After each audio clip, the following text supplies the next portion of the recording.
3 generations of the Sullivan family had managed other people's money. My grandfather started our firm in 1962 with nothing but a desk, a telephone, and an unshakable belief in ethical investment practices. My father expanded it into Sullivan Wealth Management, serving some of Boston's most prestigious families. Then came my brother Michael and me, the twins who were supposed to carry the legacy forward together. Funny how together can mean such different things to different people. My name is Alexandra Sullivan, and until 6 months ago, I was the Chief Investment Officer of Sullivan Wealth Management, responsible for over $800 million in client assets. Now, according to my brother, I'm a disgraced former employee who mismanaged everything. The truth, as our clients are about to discover, is considerably more interesting. Miss Sullivan? My assistant Margaret's voice crackled through the intercom. The forensic accountant's report just arrived. I checked my watch. 7:15 a.m. Another early morning in the office, a habit I'd maintained even after Michael's attempted coup. Send him in. James Patterson from Deloitte had the careful demeanor of someone who'd spent decades uncovering financial fraud. He placed a thick folder on my desk. You were right, Miss Sullivan. The irregularities started exactly 18 months ago. I opened the folder, though I already knew what I'd find. 18 months ago, right when Michael had insisted on modernizing our trading platform. Right when he'd started pushing for more aggressive investment strategies. Show me the money flows, I said. Patterson pulled out a series of charts. It's clever. I'll give him that. Small amounts, carefully distributed through a network of shell companies. Most auditors would miss it. But when you know what to look for. I studied the diagrams, remembering the day I'd first noticed something odd in our trading reports. Michael had dismissed my concerns, calling me paranoid and stuck in the past. Old school due diligence is outdated, Lex, he'd said, using the childhood nickname I'd always hated. Modern wealth management requires modern methods. What he meant, I now knew, was that systematic fraud required systematic concealment. The total amount? I asked Patterson. $47.3 million diverted from client accounts over 18 months. The losses were masked by falsified returns reports. Your brother used the firm's strong reputation to prevent anyone from looking too closely. I nodded, thinking of our father, who died 2 years ago. His last words to us had been about trust, the trust our clients placed in us, the trust we needed to place in each other. Does anyone else know about this yet? Patterson shook his head. Just my team, working under strict confidentiality. Though I should mention, he hesitated, your brother's planning something big. My sources say he's announcing a merger next month. Sullivan Wealth Management is being acquired by Platinum Capital Partners. Of course, Michael needed a way to bury the evidence before anyone noticed. A merger would mean new systems, transferred accounts, conveniently lost records. Thank you, James. Your final report? We'll be ready for the SEC next week. Are you sure you want to do this? He's your brother. I looked at the photo on my desk. Michael and me at our college graduation, his arm around my shoulders, both of us grinning at the camera. 15 years ago, before money and power had revealed who he really was. He stopped being my brother the moment he betrayed our client's trust. After Patterson left, I reviewed the morning's trading reports. Michael had kept me on as a senior advisor, a ceremonial role meant to maintain client confidence during the transition. Little did he know, I'd spent the last 6 months building my case, documenting every irregular transaction, every falsified report. The intercom buzzed again. Miss Sullivan, your brother's here. I quickly tucked the forensic report into my safe. Send him in. Michael strode into my office like he owned it, which, technically, he now did. At 35, we still looked enough alike to give people pause. Same dark hair, same green eyes. But where I'd inherited our father's caution and integrity, Michael had developed a hunger for more. Working early as usual, Lex? You know you don't have to anymore. Your advisory role is more flexible. I smiled blandly. Old habits. What brings you by? The Hamilton Anniversary Gala next week. I want you there. The Hamilton family had been clients since our grandfather's time. Their annual charity gala was Boston's premier financial event. Of course, I wouldn't miss it. Good. He perched on my desk, a habit he knew I hated. I'll be making some announcements. Big changes coming. The merger with Platinum Capital will take us to the next level. Fascinating. Will you be announcing this special investment vehicle too? The one you've been running through Cayman Islands accounts. For a split second, Michael's mask slipped. Fear flickered in his eyes before his smooth confidence returned. Still chasing conspiracy theories, sis? This is why you needed to step back. You're too caught up in details, missing the bigger picture. Oh, I see the bigger picture perfectly, Michael. Every decimal point of it. He stood, straightening his custom-made suit. Just be there next week. Smile, support the changes. It's not like you have a choice anymore. After he left, I opened my laptop and checked my encrypted email. The SEC's forensic team had been quietly investigating for months, ever since I'd submitted my detailed report. Their timing would be critical. My phone buzzed. A text from Diana Martinez, my oldest friend and the Hamilton family's private attorney. Meeting today, 2 p.m. Bring everything. I glanced at the safe containing Patterson's report. Michael thought he was consolidating his power. Instead, he was walking into a trap 18 months in the making. The old Sullivan Wealth Management offices occupied a historic brownstone in Boston's financial district. As I walked through the trading floor, I noticed the changes Michael had made. Sleek digital displays showing real-time market data, young traders aggressively working phones, the family portraits replaced by modern art. In the elevator to the parking garage, I ran into Victor Thompson, our head of compliance, or what was left of compliance after Michael's modernization. Ms. Sullivan, he said quietly, I've been meaning to talk to you. Some of these new trading patterns. Not here, Victor. I handed him my card with a new phone number written on the back. Call me tonight. Use this line only. He nodded, understanding, another piece falling into place. Diana's office was in a modern high-rise overlooking the harbor. She greeted me with a hug, then closed her door and activated her white noise generator, a necessary precaution in today's financial world. How solid is your evidence? She asked without preamble. I opened my briefcase and laid out Patterson's preliminary findings.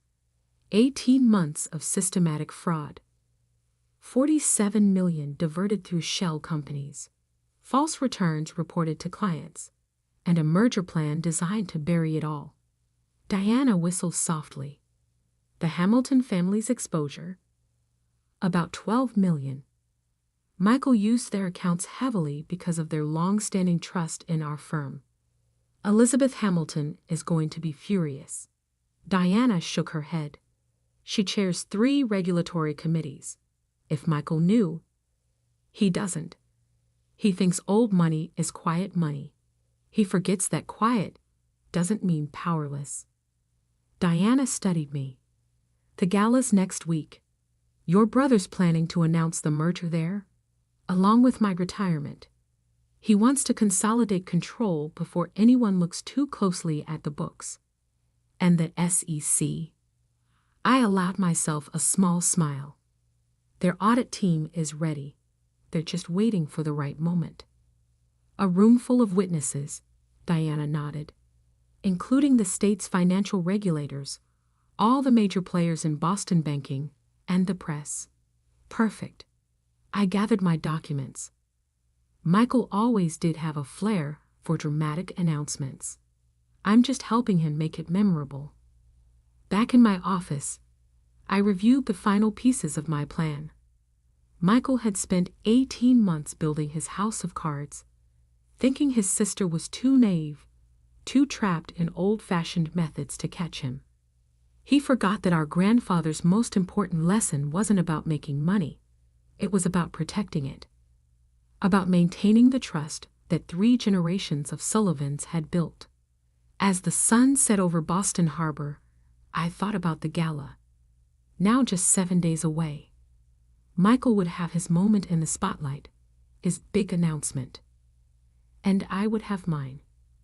The week before the Hamilton Gala passed with excruciating slowness. I maintained my usual routine, arriving early, reviewing reports, meeting with select clients. Michael was too busy preparing for his triumph to notice that each meeting, each document review, was another piece of evidence being carefully preserved and documented. The SEC team is in position, Diana told me over a secure line. They've coordinated with the state regulators. Everything's ready. I was in my office, watching the sun rise over Boston Harbor. The same view our father had loved, though the skyline had changed. And the Hamilton family? Elizabeth knows something's coming. She's arranged the seating chart to put all the key players at the main table. Regulators, banking executives, major clients. Perfect. I checked my watch. The forensic accountant's final report. Delivered to the SEC yesterday. Your brother's going to regret not checking those Cayman accounts more carefully. A soft knock interrupted us. Miss Sullivan? Margaret entered, carrying a garment bag. Your gala dress arrived. I smiled, remembering another lesson from our father. In finance, appearance matters. Thanks, Margaret. Is everything else prepared? She nodded, understanding the real question.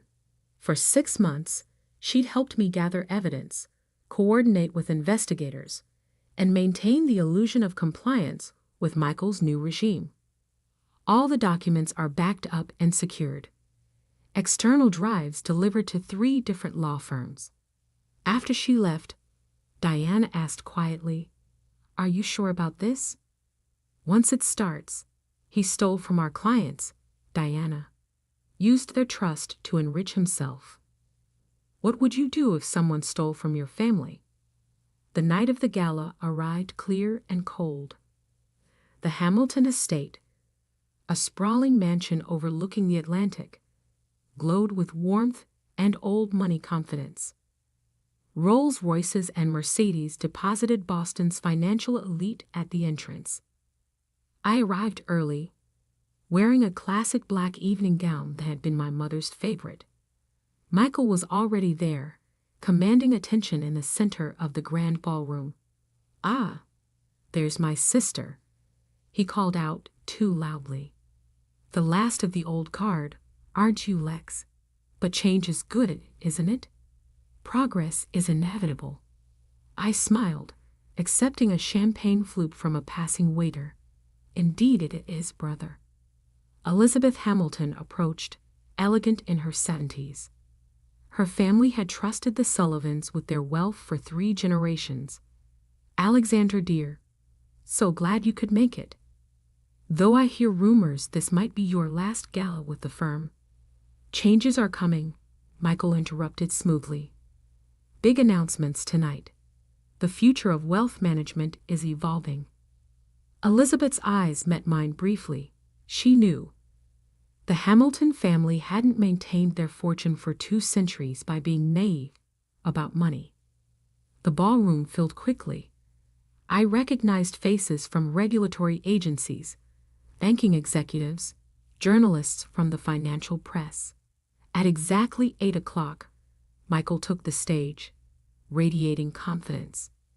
Distinguished guests, valued clients, welcome to the 50th Annual Hamilton Investment Gala. Tonight is about more than celebration. It's about the future. I'm proud to announce that Sullivan Wealth Management is entering a new era. I moved quietly through the crowd, positioning myself near the main exit. Diana stood ready with her laptop, connected to the ballroom's presentation system. Merger with Platinum Capital Partners, creating one of the largest wealth management firms in New England. The crowd murmured appreciatively. Michael was in his element, promising growth, innovation, modernization. Then he turned to me, his smile sharp.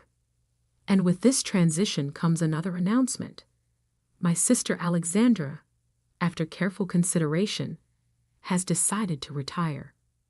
Her old-fashioned methods, while admirable, are no longer suited to modern finance. Actually, I said clearly, my voice carrying across the suddenly quiet room, I have an announcement of my own.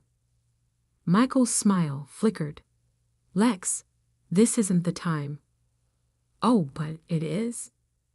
I nodded to Diana, who connected her laptop to the display screens. Let's talk about modern finance, brother. Specifically, let's discuss the $47.3 million you've diverted from client accounts over the past 18 months. The screens filled with transaction records, bank transfers, shell company documentation.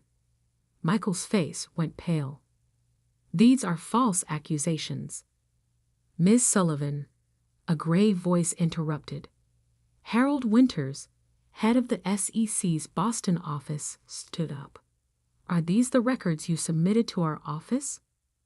Yes, sir, along with the forensic accountant's report detailing exactly how my brother used our trading platform to mask unauthorized transfers through a network of Cayman Island accounts. The room erupted in chaos. Elizabeth Hamilton's voice cut through the noise. Michael Sullivan, are you saying you stole from my family? No, I was investing aggressively, pursuing higher returns. Through unlicensed offshore vehicles, another regulator stood, without disclosure or client authorization. I watched as Michael's carefully constructed world crumbled. SEC agents moved to block the exits. Diana distributed copies of the forensic report to key regulators. The federal investigation has been ongoing for months, I announced to the stunned crowd. Every transaction documented, every shell company traced. The evidence has been preserved, despite recent attempts to modernize our record-keeping system. Michael lunged for me, his composure shattered. You planned this. You betrayed your own brother. Security officers grabbed him before he reached me. I stepped closer, keeping my voice low. No, Michael. You betrayed our family's legacy. You betrayed our client's trust. I just exposed it. The next few hours were a blur of statements, documents, and arrests. Michael was led out in handcuffs, still protesting that he'd done nothing wrong. The merger announcement became a very different kind of press story. Later that night, I stood in our father's old office, now mine again by emergency board vote. Elizabeth Hamilton sat across from me, examining account statements. Your father would be proud, she said finally. He always said the true measure of a financial advisor isn't how much money they make, but how well they protect it. Even from family? I asked softly. Especially from family. She stood, straightening her elegant jacket. The Hamilton assets will stay with Sullivan Wealth Management, dear. Under your management only. Over the next few months, the full story emerged. Michael had started small, skimming from larger accounts. masking the losses with falsified returns. Success made him bolder, greedier. The merger was his exit strategy, a way to hide his fraud in the chaos of consolidation. The SEC investigation revealed everything. Michael faced federal charges for securities fraud, money laundering, and criminal conspiracy. Most of the stolen funds were recovered from his offshore accounts. I rebuilt Sullivan Wealth Management on our grandfather's original principles: trust, transparency, and genuine client service. We lost some accounts in the scandal, but gained others who appreciated our commitment to ethical practices. 1 year later, I received a letter from Michael, written from federal prison. "You could have warned me, Lex, given your own brother a chance to make it right." I wrote back one line: "I gave you the same chance you gave our clients." None. These days, Sullivan Wealth Management has a new compliance system. Every transaction is triple-checked, every investment vehicle thoroughly vetted. The Hamilton family still holds their annual gala, though it's a bit more subdued now. My father's portrait hangs in my office, next to our grandfather's original license. Sometimes, late at night, I look at them and remember what this business is really about. Not just managing money, but managing trust. As for Michael, he's serving 15 years in federal prison, plenty of time to think about the true cost of betraying trust. The merger he planned never happened, but a different kind of change did. A return to the principles that built our firm. Last week, a young analyst noticed some unusual trading patterns in a client's account. Instead of dismissing her concerns, I spent 3 hours reviewing the transactions with her. They turned out to be legitimate, but I gave her a bonus anyway. For being diligent, I told her, in this business, trust is everything, and trust requires vigilance.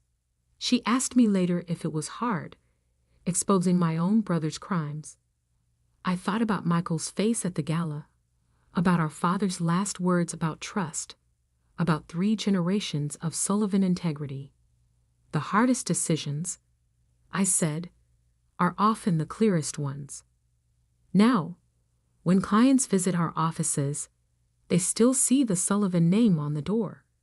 But underneath, there's a new phrase carved in small, elegant letters: trust, earned and protected since 1962.